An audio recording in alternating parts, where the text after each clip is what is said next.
할렐루야. 주님의 은혜가 예배하는 여러분 모두와 함께 하시기를 빕니다. 옆사람과 사랑의 교제를 나누시겠습니다. 사랑합니다. 감사합니다. 함께 합시다. 제 마음을 알아주시니 감사합니다. 알아주셨어요? 서로 마음을 잘 알아주시길 바랍니다. 프랑스 작가 로랑 롤랑이요 이런 말을 했습니다.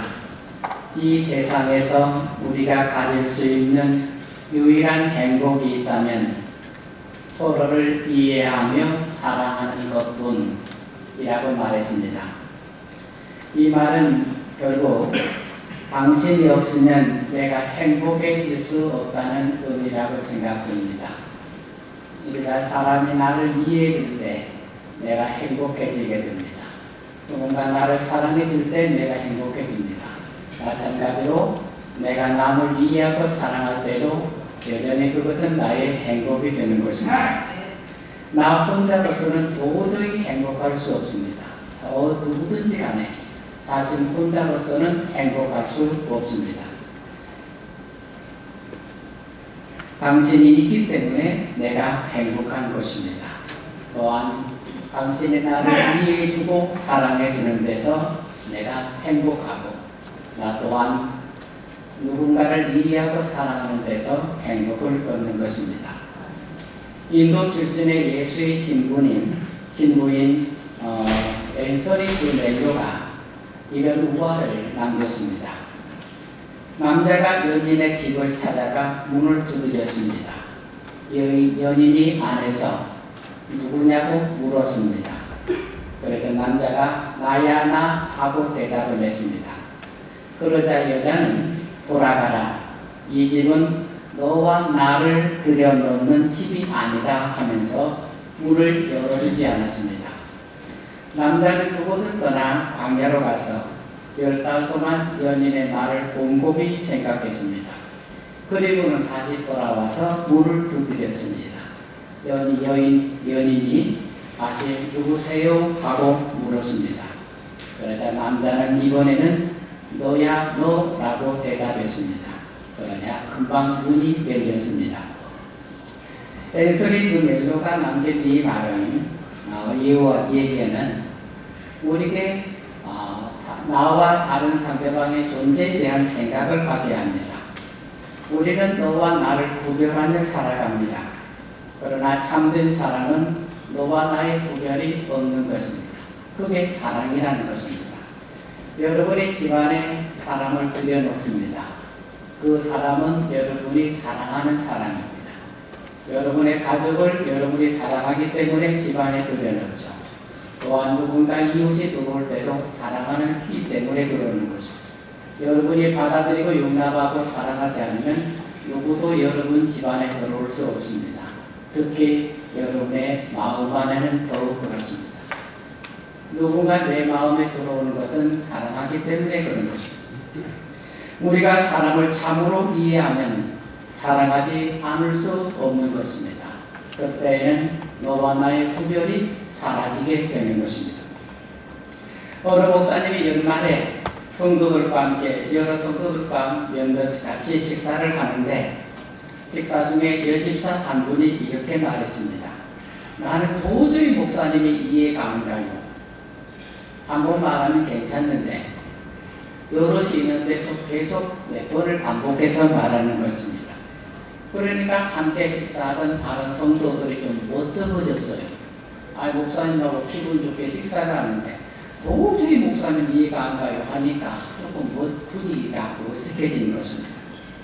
그러자 목사님이 이렇게 대답했습니다. 집사님, 이해가 안 가면 다음에가 안 와. 이해가 안 가면 다음에가 안 와. 그랬어요. 그러자 모두가 웃었어요. 어색한 분위기가 금방 좋아졌습니다. 그러자 이 목사님이 종이와 펜을 꺼내서 두 개의 숫자를 썼습니다. 하나는 5 빼기 3은 2 쓰고 또 하나는 2 더하기 2는 4 이렇게 썼어요. 그리고 나서 이렇게 말해 주었습니다. 5 빼기 3은 2는 오해하다가 세 발짝 물러서서 보면 이해하게 된다는 뜻이고, 뭐가요? 5 빼기 3은 오해했다가도 세 발짝 물러서 보면은 이해하게 된다는 뜻이고, 2 더하기 2는 4는 이해하고 또 이해하면 사랑하게 된다는 뜻입니다. 라고 설명해 줬어요. 지혜로운 목사님이죠? 그 목사가 제가 되기를 소망합니다.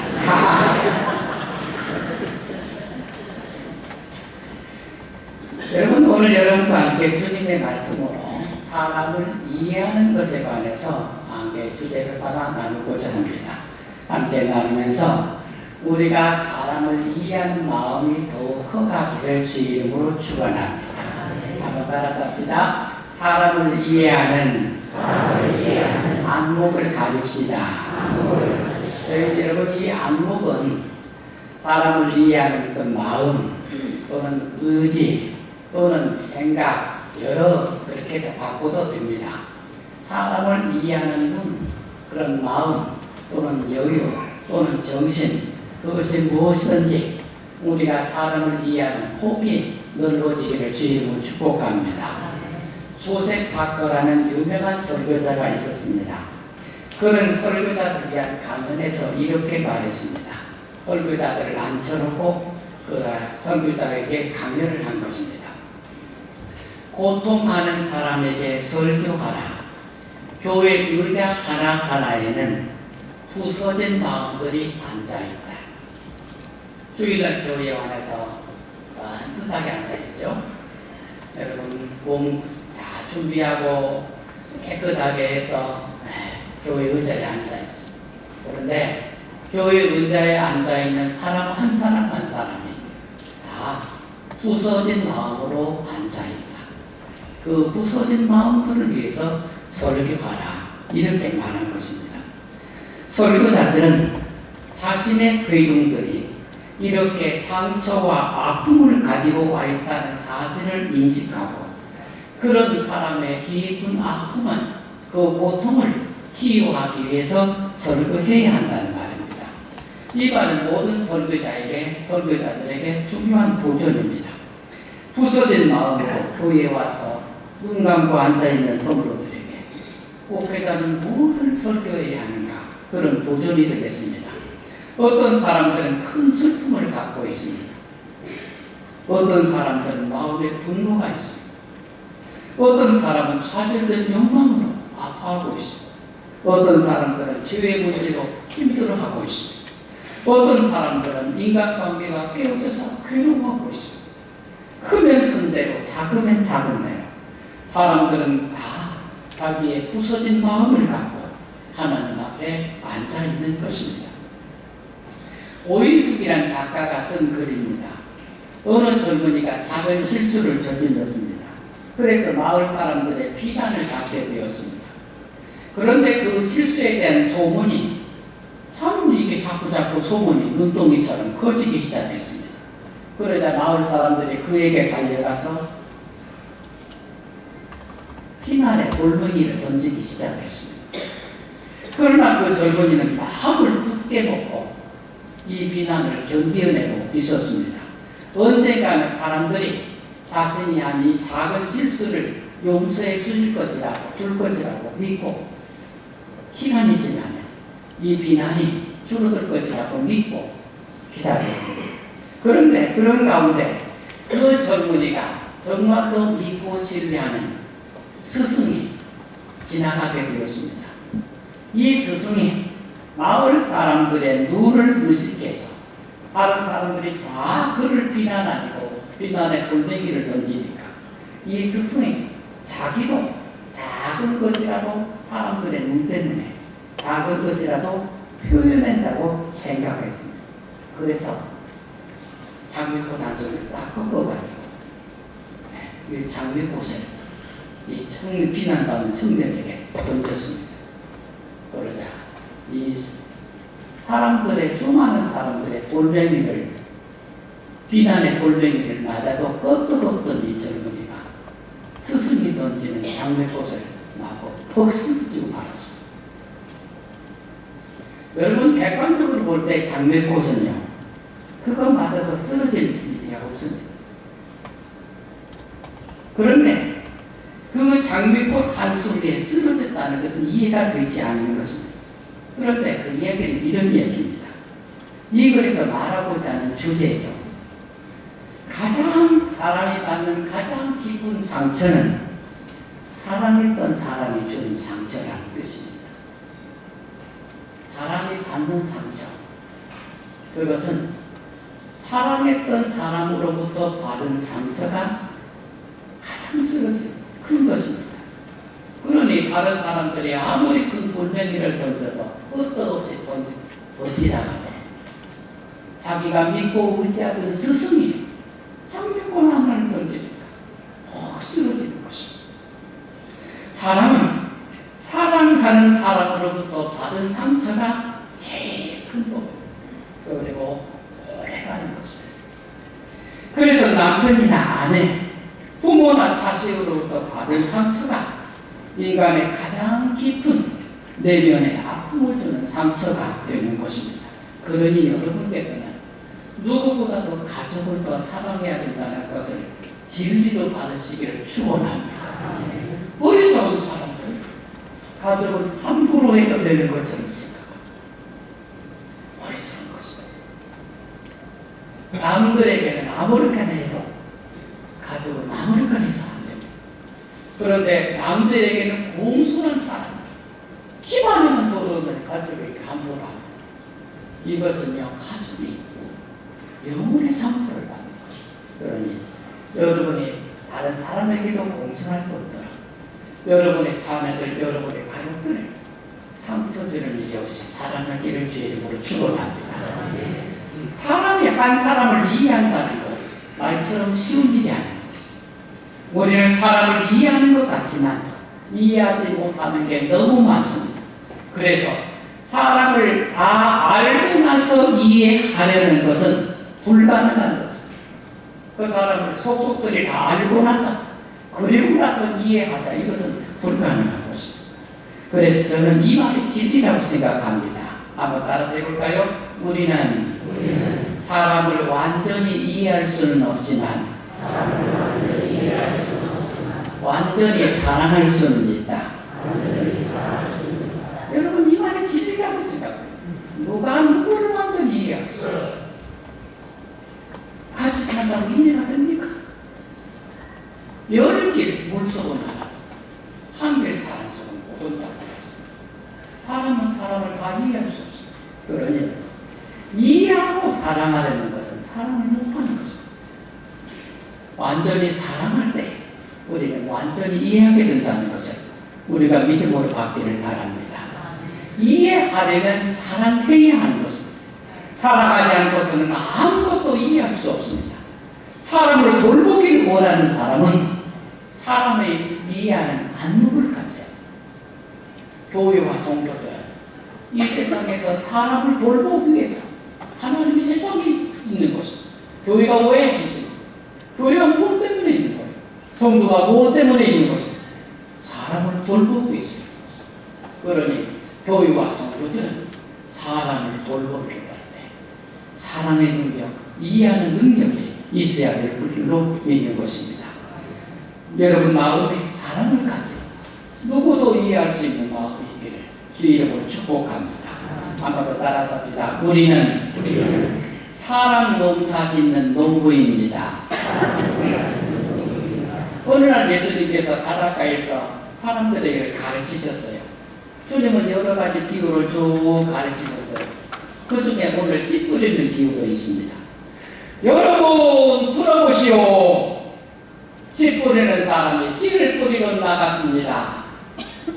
그런데 씨앗이 어떤 씨앗은 길가에 떨어지니 새들이 와서 그 씨를 먹어버렸습니다.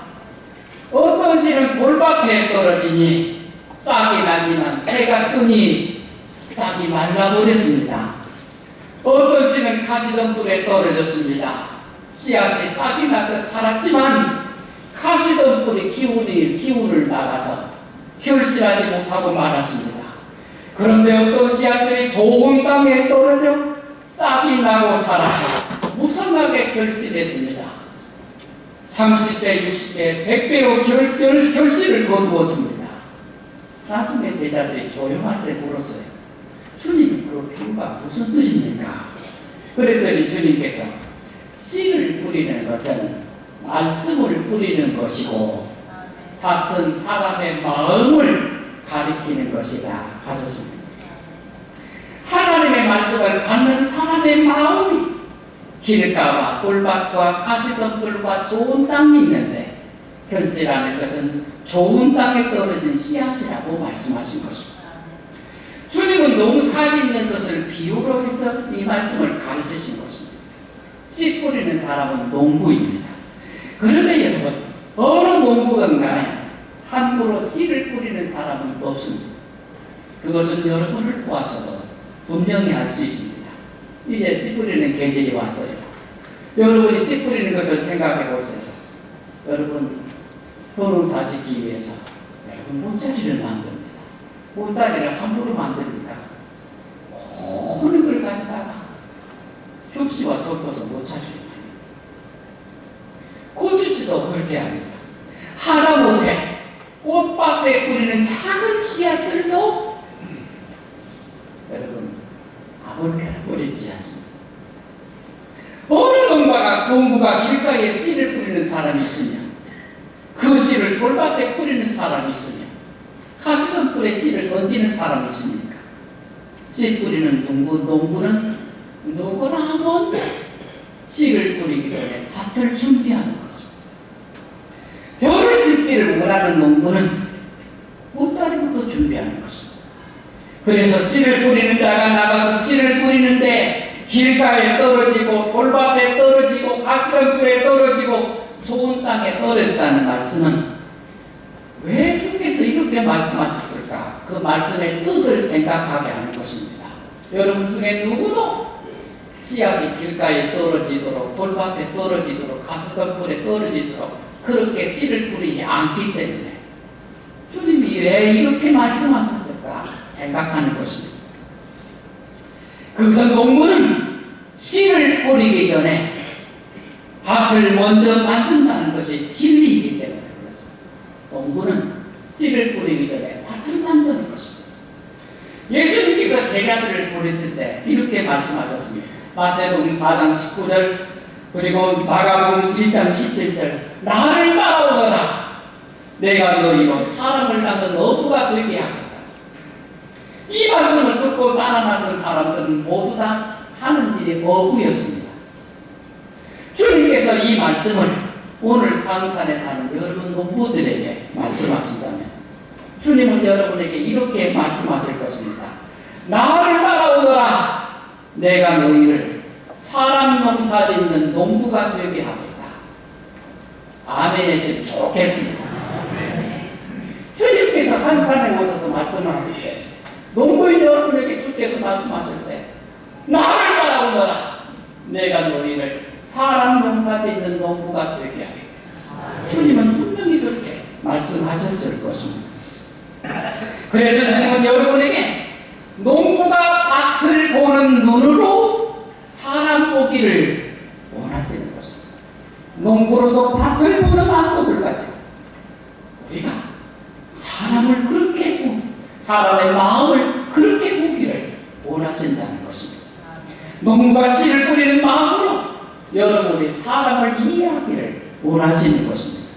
그런 눈으로 성경을 보면 주님의 말씀, 주님께서 말씀하시는 것이 여러 가지 밭이 참된 농부로 인해서 밭이 변화되어가는 과정이라는 것을 알게 됩니다. 이 네 가지 밭은 주님의 농부로서 참 농부로서 사람 농사 짓는 농부로서 사람의 마음밭을 갈아서 변화시켜가는 과정이라는 말씀입니다. 한 농부가 길과 같이 단단한 밭을 갈았습니다. 이 농부는 이 밭을 부지런히 갈았습니다. 본래 길을 단단하게 만들기 위해서 돌로 만들었습니다. 그렇게다 돌을 섞어야 길이 단단해지지 않습니까? 그래서 길에는 돌이 많은 거죠. 농부가 열심히 갈았거든요. 그러니 이 갈았던 밭이 돌밭이 되었어요. 길가밭이 돌밭이 되었어요. 농부가 이 돌밭에서 열심히 돌을 골라냈습니다. 그래서 가시덤불이 자랄 수 있는 가시덤불이 나는 밭이 되었어요. 이 가시덤불 밭을 열심히 골라내고 거름 주고 가꿔서 옥토가 되었어요. 길가와 돌밭과 그리고 가시덤불과 그리고 옥토는 한 사람의 마음이 변화되어 가는 과정을 말씀하십니다. 여러분이 그런 눈으로 사람의 마음을 봐야 한다는 것입니다.